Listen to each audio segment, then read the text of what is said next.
Here's how I would get this Y Combinator Fall 2025 company investor ready. Sunflower Sober is an app that helps you stay sober. They combine visual progression tracking, cognitive behavioral therapy, and an AI sponsor to help you overcome addiction, or whatever it may be. So I decided to design a few pitch deck examples instead of a brand redesign because their branding is already pretty good across all of their public platforms. From the looks of their website, everything appears to be consistent from their cute illustration style to the vibrant color scheme. And that tells me that the app will have the same look and feel when I'm using it. For Sunflower, we don't obviously know their business plan, but usually the next step for a company that raised over $1 million would be focusing on building a loyal user base and further developing the product. Or they could already be on the cusp of creating a new pitch deck to present to investors. So I went ahead and put together some pitch deck slide examples for going after investors and higher seed rounds. I first started off by designing the cover. So for the main title statement, I wrote "Sobriety Made Simple,"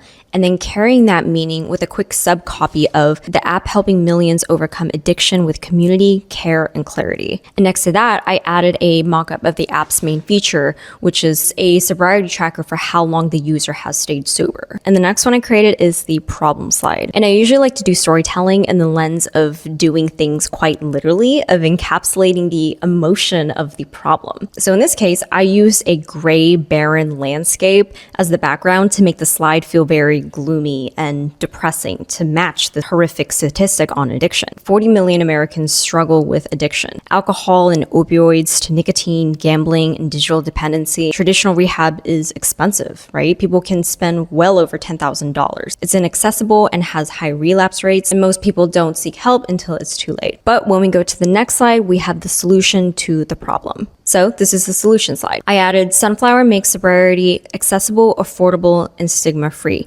as the main title statement, and tying in key features of the app to mock-ups showing how it will help the user. And I designed a fourth slide just to throw it in there, the momentum slide, or some people call it the traction slide. For this one, I included metrics on the total days tracked by users, almost a 5-star rating from over 3,000 reviews, and the company's network growth, gaining new partnerships with counselors, treatment programs, and wellness influencers. And this slide is particularly important, especially if you're going after another round in funding, because you're telling the investor your company is gaining traction and growth and that you don't plan on stopping anytime soon. Do me a favor and click like if you found this interesting. If you have any comments or questions, drop them below and I will see you in the next video.